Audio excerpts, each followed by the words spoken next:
Bueno, muchas gracias, compañeros, compañeras. La verdad es que no solamente es un placer estar aquí, sino es un placer que me hayan permitido estar aquí. Lo digo con todo el respeto y con todo el aprecio y solidaridad para con nuestras rondas campesinas, con todo el respeto y con toda la solidaridad para con nuestros maestros. Acabamos de conmemorar el Día del Maestro, el 6 de julio nada más. Hay un maestro que debiera ya estar proclamado como presidente y la verdad es que la ciudadanía está muy dividida. Yo por eso y desde la manera más humilde y sencilla vengo a decirles cómo se encuentra y cómo afrontamos esta crisis política, porque el panel que nos convoca en esta mesa es eso, ¿no? Cómo la Asamblea Constituyente, el proceso participativo, ciudadano del pueblo, por tener leyes, por tener una constitución que responda a la gente, es la mejor y la principal solución a la crisis.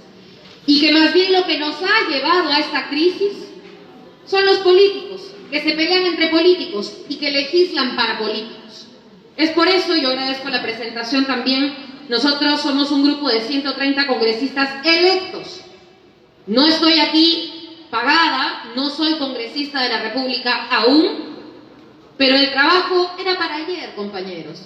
El trabajo ha tenido que hacerse mucho tiempo atrás y es un trabajo que yo quiero agradecer también a las organizaciones de base, a las organizaciones sociales.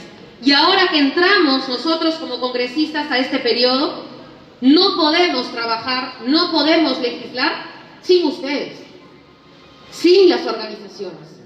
Porque si hacemos eso, pues mejor no entramos, ¿no? Mejor que se quede este Congreso, que renueve votos y se quede hasta el 2026. Si realmente hemos sido organizaciones políticas, que hemos dicho y no de la boca para afuera, que queremos un cambio, pues no podemos seguir en ese mismo barco, no podemos seguir con más de lo mismo. Tenemos que hacer trabajo con la gente y para la gente. En ese sentido, yo quiero hablar de algunos puntos que me parecen muy importantes en medio de esta crisis. Y que, como decía el compañero, más allá de politizar, yo soy una mujer de izquierda, yo me considero una mujer de izquierda, yo me considero una mujer política, pero también me considero una mujer y una ciudadana de sentido común. Y mi campaña, y la campaña que hemos hecho estos meses, y el activismo que hemos tenido estos años, yo empecé como militante del Partido Socialista en el año 2008, saliendo del colegio, todo ese activismo y toda esa campaña también ha sido en un país como el Perú de sentido común. ¿Cómo puede tener un país una constitución que no represente a los campesinos? Cuando son casi el 40-50% del país. ¿Cómo puede tener este país una constitución en donde no se reconozcan y no estén nombrados todos los idiomas? Hay un gran etcétera en nuestra constitución, en la constitución de la dictadura que hoy nos rige. No tenemos ahí a los shipibos, a los ayánicas, a los aguajunes. ¿Cómo, si son nuestra selva, podemos tener una constitución sin ellos?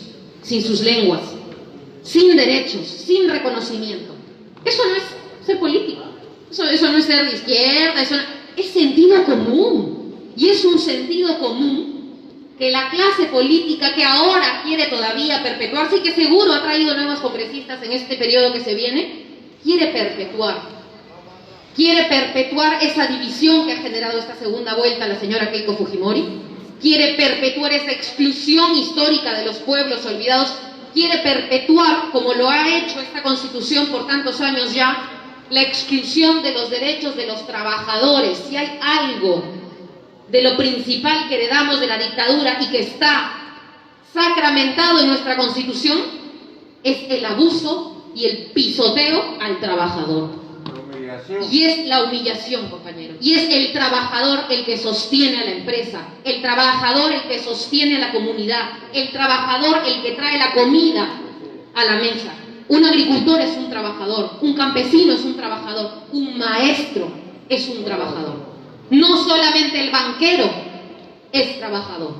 Y eso no lo reconoce esta Constitución que fue creada por un puñado en donde se excluyó a la clase trabajadora, pero se excluyó también a las mujeres. Ni 10 mujeres participaron en la redacción de esta Constitución del 93. Y se los digo, compañeros, porque yo creo, y hemos postulado además con una candidata presidencial mujer, que es momento es momento de escucharnos, es momento de entender que somos un país de todas las sangres, de todos los géneros, de todos los orígenes, y somos un país trabajador. Y yo creo que solamente revalorizando el trabajo podemos encontrar una salida a esta crisis. Hemos perdido 3 millones de empleos en el último reporte de nuestro Instituto Nacional de Estadística hace unos meses. 3 millones de personas sin trabajo dentro de lo que se cuenta, dentro de lo formal que se puede contabilizar en números. ¿Cuánta gente ha salido a las calles a ganarse la vida? ¿Cuánta gente está tanto tiempo así y cuánta gente ha estado o se ha visto obligada a estar así en medio de la pandemia? Y esta crisis que ha profundizado en política, la señora Fujimori, la familia Fujimori acaban de allanar hace 2 días 2 inmuebles en Cañete del esposo de la señora Keiko. Pero esa profundidad a la que ha llegado la crisis por esta elección es una crisis del sistema. Y es una crisis que la vemos cada 5 años. Es una crisis que la vemos a nivel mundial, no es solamente una crisis en nuestro país. Sí, el capitalismo le ha dado mucha riqueza a la gente, pero ¿qué gente? Yo quiero regresar a esto del sentido común, compañeros, porque yo apelo a que todos aquí en esta asamblea tenemos sentido común, ¿no es cierto? Y sabemos que hay 10 grandes familias que manejan el gran dinero de nuestro país. Y yo tengo aquí la lista, porque es una lista pública, ¿no? No es un secreto, digamos, esto todo el mundo lo sabe, e hicimos un cálculo en campaña, porque una de nuestras propuestas, y que ojalá y desde alguna cantera, incluso desde el debate por una nueva constitución se discuta, es reformular cómo se maneja la plata en este país, compañeros.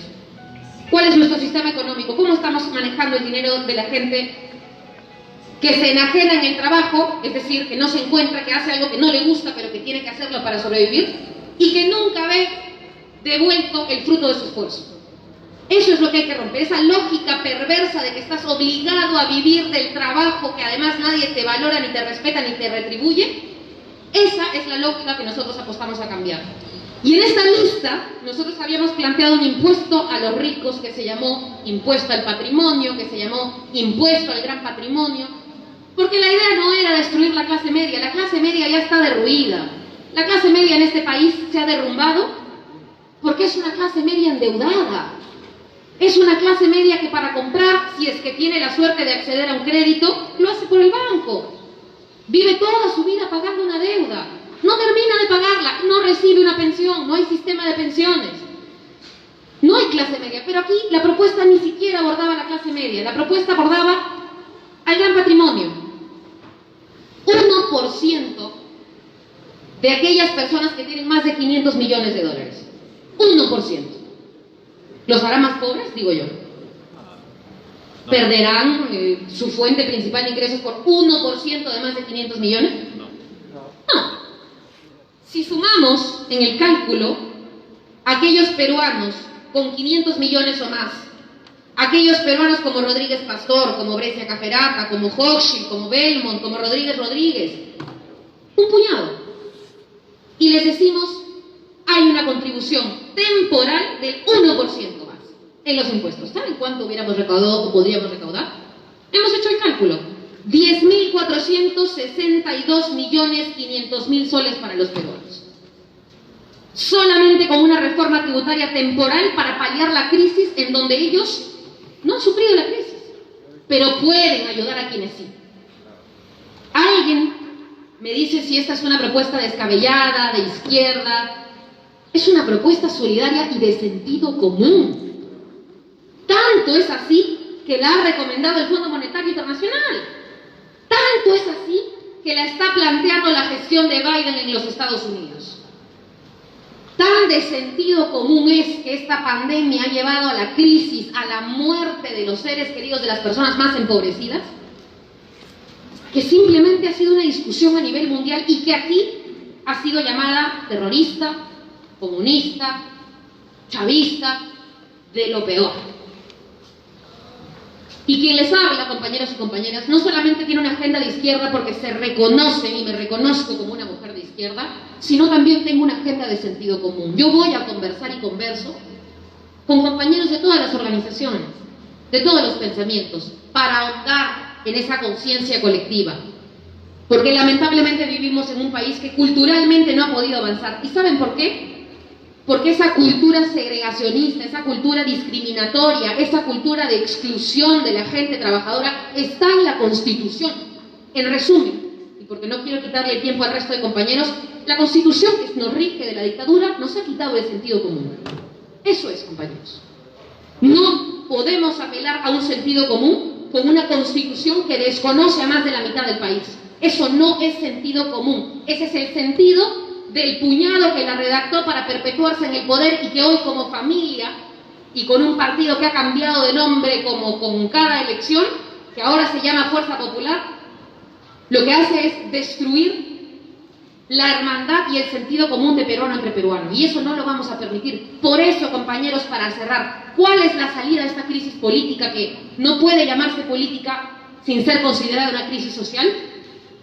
El trabajo, la conciencia y sobre todo la lucha por apelar al sentido común, la lucha por cambiar nuestras taras culturales, la lucha por las organizaciones y por revalorar el trabajo del ciudadano, de a pie y sobre todo del ciudadano organizado, compañeros y compañeras. Yo quiero, para terminar, felicitarlos, porque solo así se construye el país, solo así podemos hablar de un cambio de constitución.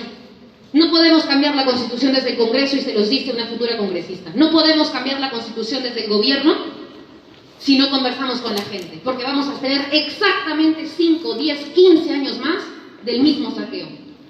Y para eso vengo aquí, para expresarles mi compromiso que no puede realizarse sin ustedes, compañeros. Muchísimas gracias y nuevamente un saludo a todas las organizaciones del norte del país, de Piura especialmente, que nos reciben. Gracias. Muchas gracias, compañera Silvi.